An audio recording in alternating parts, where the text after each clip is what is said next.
Kaipachi with the weekly Pele report. And this Pele report is for February 3rd, 2016.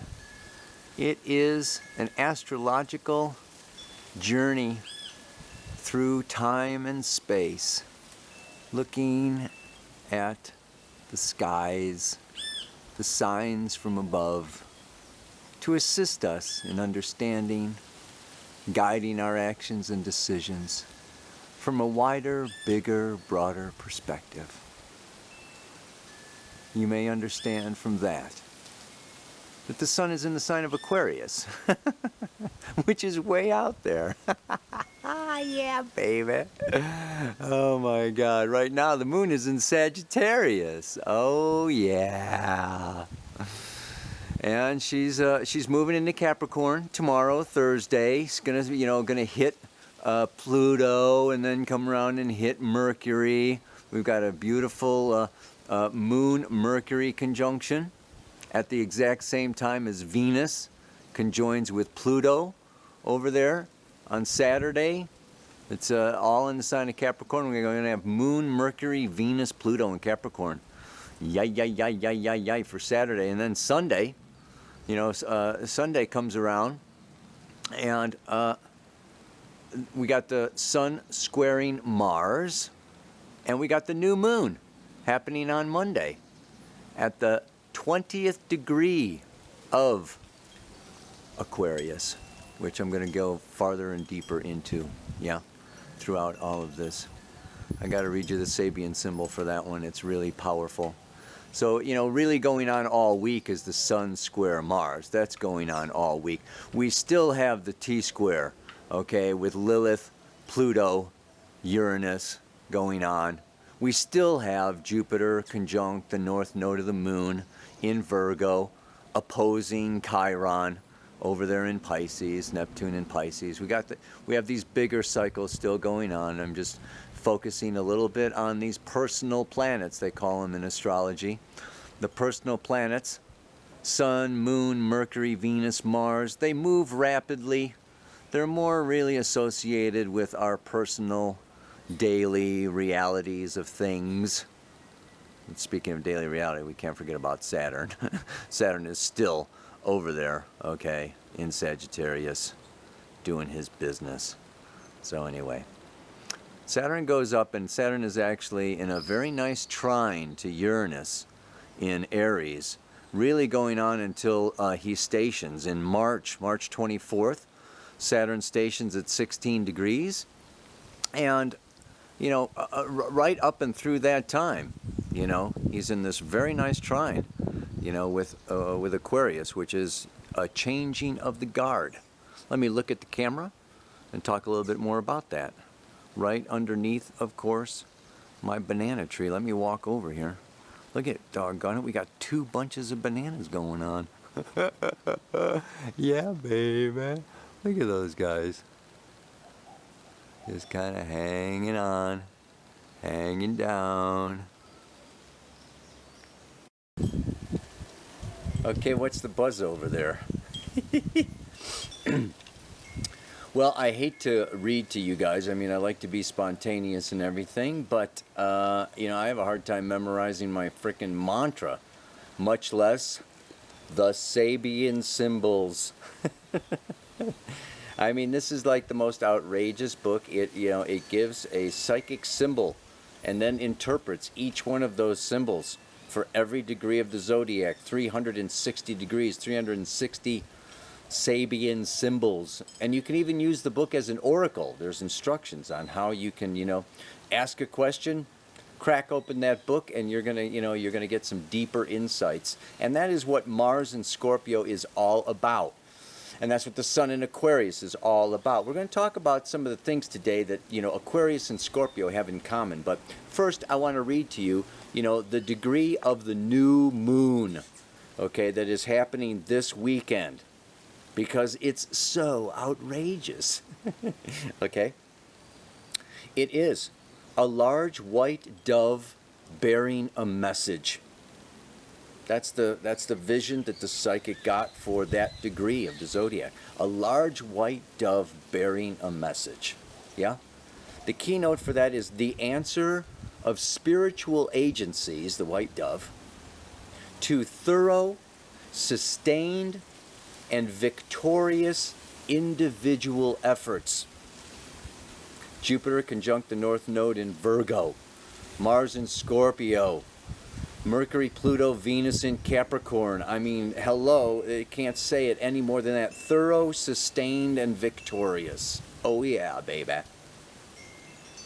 The individual who has gone courageously and with indomitable spirit through his crucial crisis receives, as it were, a deep spiritual blessing from the soul realm. In quotes, mission accomplished. Peace be with you. And in this blessing, a secret prophecy of what is yet to come may be seen by the spiritually sensitive mind of the recipient. Every real spiritual step a person takes in their development is the result of a victory over forces of inertia and destruction. The divine is totally present in the heart of all true victories. That's the new moon. The new moon setting the stage for this whole next month, and in a way culminating the last month. Now, if you've been living your life and listening to the Pele Report, which is like, you know, astrology just reflects life on planet Earth, it's been not an easy time. As I have been saying, we're working with this shadow, and we're working with, you know, time management, and we're working with pressure and deadlines and judgments, and it's been, you know, pretty intense. And this says it though, you know, sustained, thorough, fighting the forces of inertia and destruction, brings a victory, a spiritual victory. And, you know, if we can be in the place of stillness, let's look at the sun moving through Aquarius for this whole month.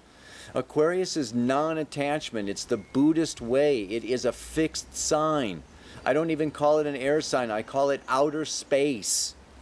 There's no air. There's no wind. There's no movement. Totally, totally still. And if we can bring our minds into that place of stillness, we can hear the message that is brought by the white dove. The white dove symbolizing spiritual agencies, spiritual beings, masters, believe it or not. Well, I'd say it's a big thing. Saturn in Sagittarius says maybe, you know, don't believe it. Yeah. Challenges with belief, with restructuring our beliefs, or with opening our minds, opening our heart mind, I'd like to say, opening our hearts. And it's not a thought or a belief. It is a, you know, spiritual knowing that comes through. Yeah, this, you know, this Chiron, Neptune, South Node in Pisces. You know, the South Node is the past, and the past can be bringing in now, through this time period. You know, really amazing, true messages of a world beyond, of another dimension, of another realm. And this is Mars in Scorpio. What Scorpio and Aquarius have together is non-attachment, is letting go. Scorpio is about death, endings, finishing, completing. What? You know, if you look at the chart that I put up at the beginning, all the planets are up above the horizon. Transpersonal, social. You know, Jupiter and Uranus, you know, at the very edges in Aries and Virgo is there's nothing down here in the personal, subjective realm. You know, it's like it's all going on out there. This is a time of commerce, of business, of making, you know, making waves out in the world. Yeah, it's watching Bernie Sanders, you know, you know, hopefully conquering, you know, getting over, you know, Donald Trump. I mean, out there, you know, it's like this is a year. This is the time I've been talking about it, right? You know, the year of purification. And it's a year of discrimination and discernment between what is true, what is real, what is lasting. And Capricorn and Saturn and Sag and all this stuff in Capricorn have to do with morality and ethics. And this black moon Lilith coming through, you know, it's this shadow elements around. What we've been taught is ethical, and it's where our personal interest. This is the you know, the personal interest, you know, really starts out like, you know, in Aries unconsciously, becomes more conscious in Leo, builds through Virgo and Libra into Scorpio. My self-interest is my power. What I know, what I can control, what I own, what I manage, what I, you know, it's my power. But Scorpio is that battleground where, you know what, buddy, sister, there's other people sharing this planet, okay? You know, there are other beings, there are animals, there's Mother Nature, right? There's businesses and taxes and governments, and there's just like, there's a limit to our personal power. And we got to get along. So, you know, this is the, you know, in a way, is that we have to find ways, we have to create ways, you know, to cooperate. And this is the end of our, like, personal, you know, it's all about me kind of thing.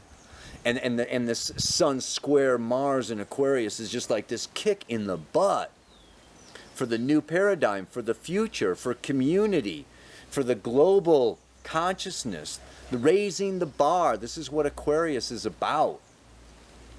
And so this is like a real time of get over yourself, get over your personal interest, look at the needs of your neighbors, look at the needs of your partner, look at the needs of the community, look at the needs of the planet. In a very what? You know, I mean, we're all in this, you know, what is really moral, what is really ethical. It has a lot to do with selfishness, with greed, with, you know, my own interests, and that exclude, right, and maybe use or, you know, rip off or in some way have a negative effect upon my neighbors, four-legged, two-legged, winged, and finned, and E.T. whatever. So, yeah, we're coming into this time now. This Age of Aquarius is about community. It's about seeing that, you know what, nobody gets there first. It's not a race. Yeah, as soon as you ascend, as soon as you get up to a certain point, what happens? You know, Christ becomes a healer. Buddha becomes a teacher healer. You know, it's like, you know, Gandhi. It's like, when you get there, all you do is turn around and serve to bring up the whole. Because we're all going there together, and nobody's getting there first, and nobody's getting there alone without everybody else. And so it's like that's this whole Pisces consciousness. Yeah. So, yeah, this is, you know, this is what this week is about. And we can get lost in, like I say, our own interests. So I want to come to this mantra today. It's like, when I create the new, I'm an inspiration. And don't lose my time and power distracted by opposition. It's this whole thing of that I wanted to talk about, you know, but I forgot. The force of attraction versus the force of repulsion, you know. It's like we can spend our time criticizing, judging what's negative, what's bad, and, you know, what a jerk and what a fool and what an idiot and blah, blah, blah, blah, blah, blah, blah. And we can just, like, spend our time, you know, criticizing and finding the weak links and, you know, being overly analytical and bitchy and all this, that, and the other thing. I mean, that can just, like, go on, you know. Hello. Could do that 24/7, man. You know, there's all kinds of shit going on this planet, you know. But where's it going to get you? Depressed, victimized, martyred, you know, just like down and out and under, and then you're going to lose your power and lose your chi and lose your time and lose your energy, and, you know, your life is going to be wasted. We have to overcome the powers of, what was it, the force of inertia and destruction for this new moon in Aquarius. So this is a time of creating the new. And it's moving into the law of attraction. Looking at the positive, being in a state of gratitude and thankfulness and a higher vibration that's looking for a new future and creating a new future. New relationships, new opportunities, new ideas. We got to get creative around here. You know? And so it's like, you know, when you're focused, you know, when you're, you know, when the artist is doing their sculpture or painting their painting, man, they're not thinking about, oh, you know, this is all messed up and that's bad and that's terrible and, you know, I hate this and I can't stand that and, you know, I'm getting sick over that and blah, blah, blah, blah. No. Right? You know? The art of time management, the art of energy management, this is evolution, this is spiritual, you know, expansion. You know, is to like really, hey, whoosh, I am going to focus on making something new, something different, something beneficial, something awesome. And it's going to consume all of my energy and all of my time and all my attention. And I'm going to be having a good time doing it. And then, yeah, that brings in the new. That brings in the change. And you know what? The old shit just falls away. The opposition falls away. The hungry wolf, you know, falls away because you're not feeding it. So don't be feeding the negative thing. You know, Mars in Scorpio, Jupiter node in Virgo can get a little, you know, on the downside of things, you know, it can get a little negative. And I'm not saying, you know, you can't be negative, but balance, balance, balance, you know, whatever. Enough said. Jesus. Had a cappuccino this morning, so, you know, I'm fired up. When I create the new, I am an inspiration. And don't lose my time and power distracted by opposition. May you spend your time creating something awesome, beautiful, and full of love, and not be spending too much time, you know, knocking down or distracted by, you know, the enemy or the bad or the, what is it, the ugly. Yeah. What you see is what you get. Namaste. Aloha. So much love.